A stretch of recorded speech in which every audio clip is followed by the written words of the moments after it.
bidang politik dan hukum dan keamanan. Polsoskam ya, Polsoskam. Pada saat itu Presiden hadir.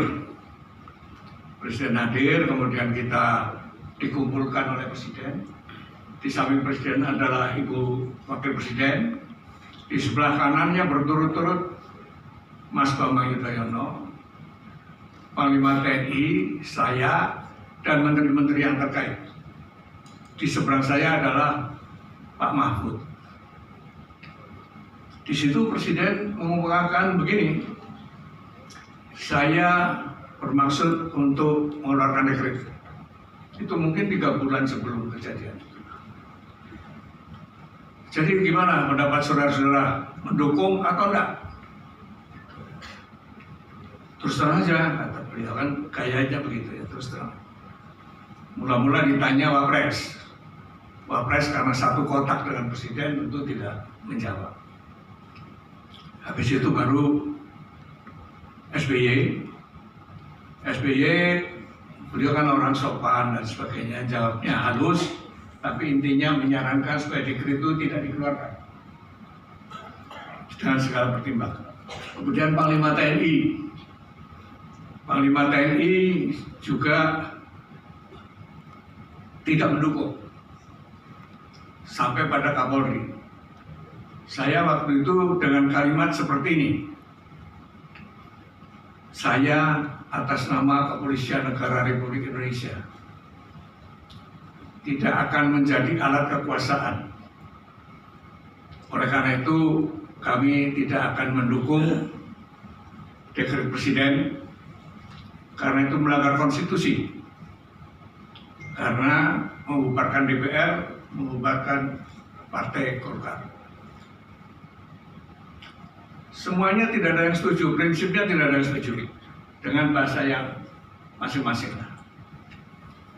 Pak Mahfud paling ujung, waktu itu dia Menteri Pertahanan mungkin. Kalimatnya begini, saya masih ingat ini.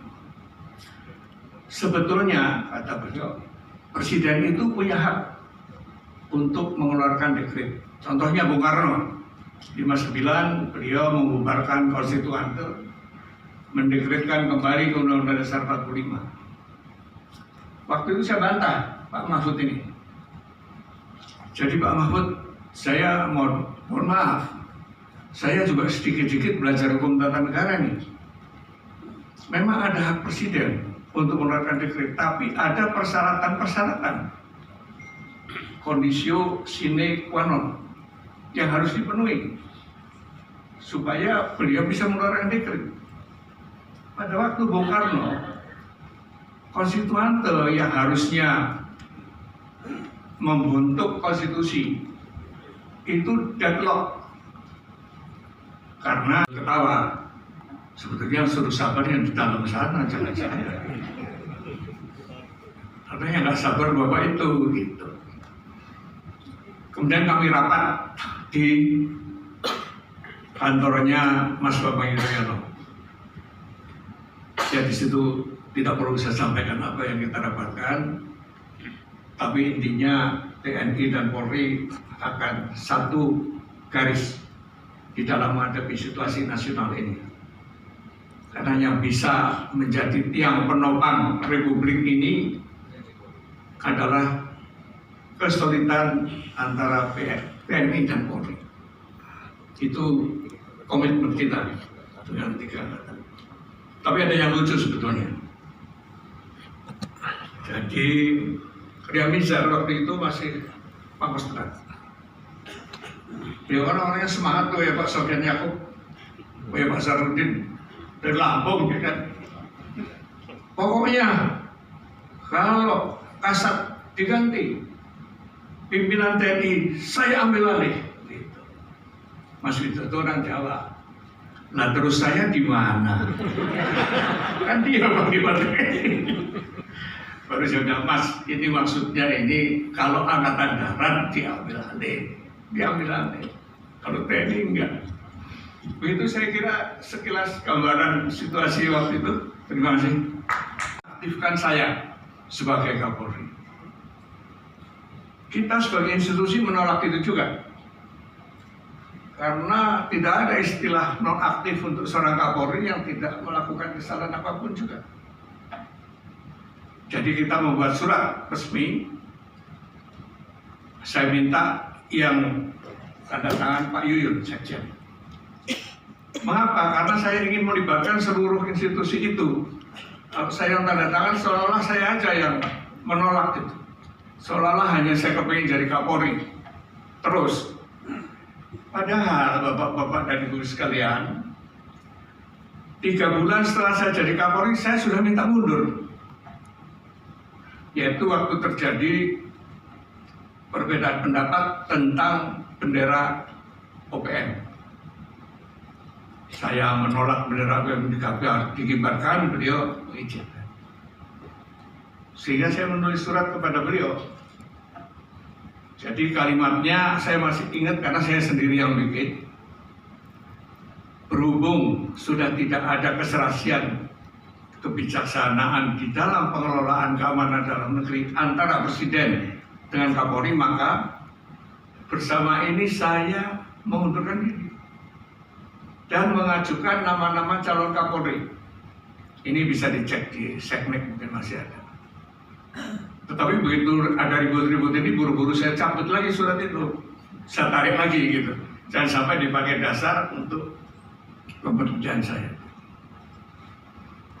Itulah yang terjadi, sehingga saya dan Mas Bambang itu diberhentikan pada waktu yang sama, hari yang sama. Mas Bambang diganti Kang Agung, ya itu ya. Jadi Mas Bambang nelpon saya pagi-pagi jam 10. Mas Bim dipanggil Presiden nggak? Oh iya, saya juga dipanggil. Ini kita berdua dipanggil karena kira-kira mau diberhentikan karena menentang dekret, tidak mau mendukung dekret. Kalimat saya, ini ada di buku saya sebetulnya, di buku itu ada. Alhamdulillah Mas, saya juga sudah bosan ini jadi Kapolri. Baru sebentar udah males saya. Ternyata jadi Kapolri nggak enak begini nih. Tapi SBY mencegah. Itu ada di buku SBY juga. SBY bilang saya, Mas Bim, jangan Mas, jangan menerima. Ini ada kata-kata yang membuat saya jadi semangat untuk menolak juga, tidak jadi menerima, diberhentikan. Demi nusa dan bangsa. Ini kuncinya di situ kalimat itu. Saya tersentak juga. Demi nusa dan bangsa, Mas Bim tidak boleh dan berbahagia bahwa kita sekarang bersaudara dengan TNI. Bersaudara itu artinya berdiri sejajar, sama tinggi, duduk sama rendah dengan TNI. Kita menjalankan tugas kita masing-masing sesuai dengan, tidak ada yang lebih terhormat, tidak ada yang lebih penting, semua penting. Oleh karena itu diadakan dia. TNI diadakan, dipersenjatai dan seterusnya, polisi, karena semua penting untuk negara ini. Tetapi seperti dikatakan Kang Agung tadi, memang yang untuk mempertahankan kelangsungan kehidupan berbangsa dan bernegara ini akan lebih mudah apabila ada soliditas antara TNI dan Polri.